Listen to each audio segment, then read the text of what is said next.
नमस्ते दोस्तों, स्वागत है आपका मेरे YouTube चैनल दीप क्लासेस में, जिसमें हम MHD 24 के यूनिट 2 को हम पढ़ रहे थे। आज हम इसके 2.3 पॉइंट को पढ़ेंगे, जिसमें हम हिंदी साहित्य के इतिहास के बारे में जानेंगे। बिना देरी के हम अपना आज का वीडियो स्टार्ट करते हैं। आचार्य रामचंद्र शुक्ल ने रीतिकाल को उत्तर मध्यकाल कहा है और इसकी समय सीमा उन्होंने संवत 1700 से 1900 रखी है। काल की दृष्टि से शुक्ल जी के निर्धारण को हिंदी में अब स्वीकार कर लिया गया है। यह हम बहुत बार जान चुके हैं कि आचार्य रामचंद्र शुक्ल ने रीतिकाल का जो समय दिया वो संवत 1700 से 1900 का दिया। यहाँ पे मेन बात ध्यान रखने की यह है कि आचार्य रामचंद्र शुक्ल ने रीतिकाल को एक और नाम दिया था, जिसे हम उत्तर मध्यकाल कहते हैं। और आज के समय में जो अधिकांश विद्वान हैं वो शुक्ल जी द्वारा तय किए गए इसी समय और इसी नाम को अधिक महत्ता देते हैं। रीति काव्य के विभिन्न कवियों के बारे में शुक्ल जी अपने पूर्ववर्ती आलोचकों की परंपरा में ही आते हैं। वह रीति काव्य के विरोधी नहीं माने जाते। रीति और भक्ति काव्य की तुलना करते हुए शुक्ल जी भक्ति काव्य को श्रेष्ठ काव्य मानते हैं।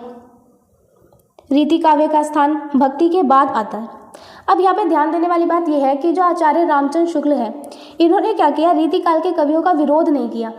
बस उन्होंने जब भक्ति काव्य और रीति काव्य की आपस में तुलना की तो उन्होंने क्या किया, भक्ति काव्य को जो है रीति काव्य से बेहतर बता दिया। ऐसा नहीं था कि रीति काव्य का विरोध किया, बस ये था कि उन्होंने भक्ति काव्य को रीति काव्य से ज़्यादा बेहतर माना। और उनकी नज़र में जो हिंदी साहित्य में भक्ति काल है उसका स्थान पहले है और रीति काल का बाद में। यानी कि जब ये आचार्य रामचंद्र शुक्ल हिंदी साहित्य के इतिहास का विभाजन करते हैं तो विभाजन में ये पहले भक्ति काल को रखते हैं और उसके बाद रीति काल को रखते हैं। तब भी वह मानते हैं कि रीति काव्य के आने तक हिंदी काव्य अब पूर्ण पूर्णता को पहुंच गया था।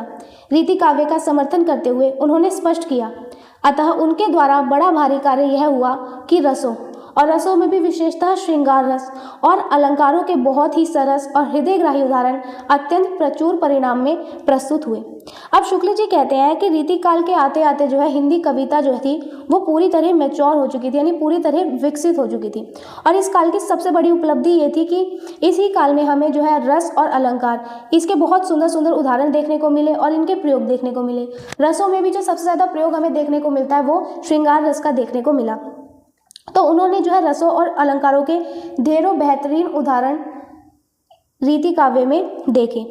ऐसे समस्त और मनोहर उदाहरण संस्कृत के सारे लक्षण ग्रंथों से चुनकर इकट्ठे करें तो भी उनकी इतनी अधिक संख्या न होगी। अलंकारों की अपेक्षा नायिका भेद की ओर कुछ अधिक झुकाव रहा है। इससे श्रृंगार रस के अंतर्गत बहुत सुंदर मुक्तक रचना हिंदी में हुई।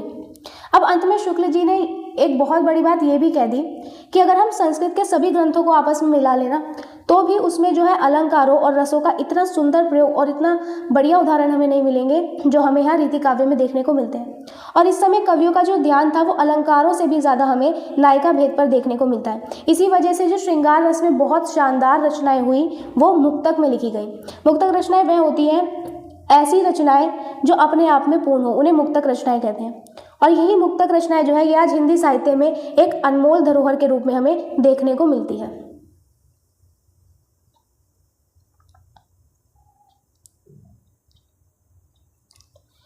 फिर आगे उन्होंने लिखा है कि इससे बहुत कुछ नुकसान भी हुआ। प्रकृति की अनेक रूपता, जीवन के भिन्न भिन्न चिंते बातों तथा जगत के नाना रहस्यों की ओर कवियों की दृष्टि नहीं जाने पाई। वह एक प्रकार से बुद्ध और परिमित सी हो गई। उसका क्षेत्र संकुचित हो गया, वाग्धारा बंधी हुई नालियों में प्रवाहित होने लगी। शुक्ल जी ने निष्कर्ष निकाला कि रीति काल में श्रृंगार और वीर रस की कविता ही हुई। छंदों में भी इन कवियों को कवित और सवैया ही अधिक पसंद आए। कवियों का सटीक विश्लेषण करते हुए भी शुक्ल जी ने पूर्ववर्ती परंपरा का निर्वाह किया तथा रीति काव्य की तारीफ ही की। तो यहाँ पे जो है आचार्य रामचंद्र शुक्ल जी ने ये बताया कि रीति काल में जब कवि केवल लक्षण ग्रंथों और सजावट में लगे हुए थे तो उनका बहुत बड़ा नुकसान हुआ। कवियों का जो ध्यान था वो प्रकृति के अलग अलग रूपों और जीवन की गहरी बातों, साथ ही साथ दुनिया के जो अनसुलझे रहस्य हैं उनसे पूरी तरह हट गया था। और वह क्या करते थे, वे सिर्फ एक ही जगह तक सीमित रह गए थे, जो था नायिका भेद करना। यह सीधा अर्थ ये है कि कवियों की जो कल्पना थी वो बहुत आज़ाद नहीं रही, बल्कि वो कैद हो गई। जैसे नदी का पानी, एग्जाम्पल ये कहा गया है कि जैसे नदी का पानी जो है जब नालियों में डाल दिया जाता है तो वो फैल नहीं पाता, वैसे ही इस समय इन कवियों की कविता भी कुछ ही विषयों तक सिमट कर रह गई थी और उसका जो अच्छे से विस्तार होना था वो नहीं हो पाया। शुक्ल जी के अनुसार इस पूरे काल का जो निचोड़ है वो ये है कि यहाँ पर मुख्य रूप से केवल दो ही रसों का वर्णन हमें देखने को मिलता है। पहला तो श्रृंगार रस और दूसरा वीर रस। बस इन्हीं दोनों पर इस समय में काम हुआ। साथ ही कवियों ने अपनी बात कहने के लिए जो सबसे ज़्यादा प्रयोग किया वो कवित और सवैया छंदों का किया था, क्योंकि उन्हें यही सबसे ज़्यादा पसंद थे। अंत में यहाँ ये बताया गया कि भले ही शुक्ल जी ने रीति काल की कमियों को बताया, लेकिन उन्होंने कवियों की मेहनत और पुरानी परंपरा का सम्मान भी किया था और उन्होंने रीति काव्य की कलात्मकता की सराहना की। साथ ही उसे हिंदी साहित्य का बहुत महत्वपूर्ण हिस्सा भी आचार्य रामचंद्र शुक्ल ने माना। आगे देखें, रीति कवियों में देव और बिहारी के विवाद को शुक्ल जी ने समाप्त किया। दोनों कवियों की श्रेष्ठता को उन्होंने नकारा और रीति मुक्त कवि घनानंद की तारीफ की। घनानंद को उन्होंने साक्षात रस मूर्ति की संज्ञा दी। अब तक यह माना जाता रहा कि केशव दास ने रीति ग्रंथों की परंपरा का सूत्रपात किया। शुक्ल जी को केशव की कविता पसंद नहीं थी, इसलिए वह मानते थे कि केशव को कवि हृदय प्राप्त नहीं था। वह चमत्कार प्रिय कवि थे। जहाँ तक रीति ग्रंथों के आरंभ का प्रश्न है तो इसका श्रेय भी उन्होंने केशव को नहीं दिया।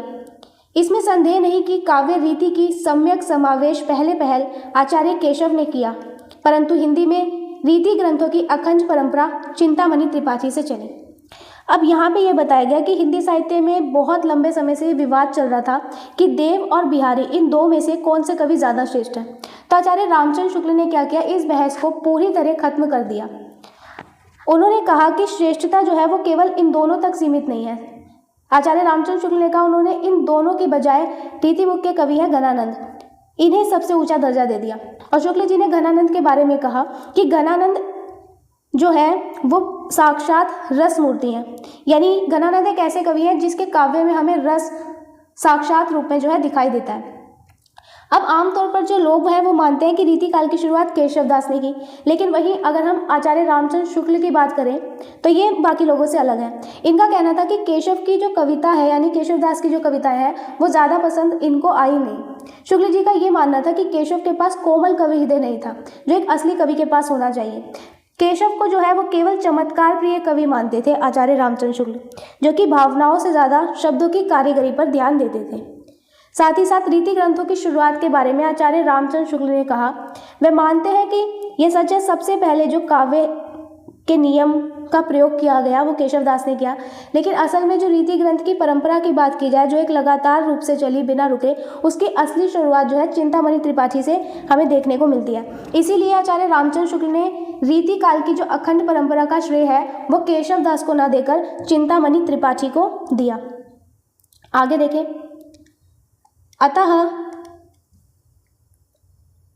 रीति काल का प्रारंभ उन्हीं से मानना चाहिए। उन्होंने संवत 1700 के कुछ आगे पीछे काव्य विवेक, कविकुल, कल्पतरु और काव्य प्रकाश ये 3 ग्रंथ लिखकर काव्य के सब अंगों का पूरा निरूपण किया और पिंगल या छंद शास्त्र पर भी एक पुस्तक लिखी। उनके उपरांत तो लक्षण ग्रंथों की भरमार सी होने लगी। कवियों ने कविता लिखने की यह एक प्रणाली ही बना डाली थी। पहले दोहों में अलंकार या रस का लक्षण लिखना, फिर उसके उदाहरण के रूप में कवित या सवैया लिखना। हिंदी साहित्य में यह एक अनूठा दृश्य खड़ा हुआ और ये बात उन्होंने आचार्य रामचंद्र शुक्ल ने हिंदी साहित्य का इतिहास में लिखी, पृष्ठ संख्या 233 में।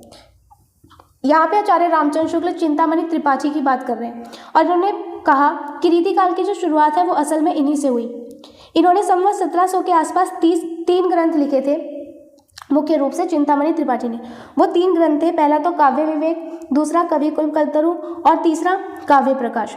इन किताबों में उन्होंने क्या किया, कविता के हर अंग को बहुत विस्तार से समझाया। साथ ही साथ उन्होंने इसी में छंद शास्त्र पर भी काम किया, जिससे आने वाले कवियों को एक रास्ता मिला। अब चिंतामणि त्रिपाठी के बाद तो जैसे लक्षण ग्रंथ लिखने की बाढ़ आ गई, यानी कि बहुत सारे जो है लक्षण ग्रंथ लिखे गए। कवियों ने एक फिक्स तरीका बना लिया था।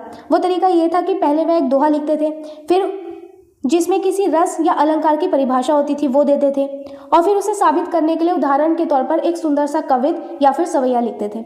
शुक्ल जी कहते हैं कि साहित्य में ऐसा नज़ारा जो है पहले कभी नहीं देखा गया था। आगे देखें, शुक्ल जी के अनुसार शेष कवि बस ठीक ठाक कविता ही लिख रहे थे।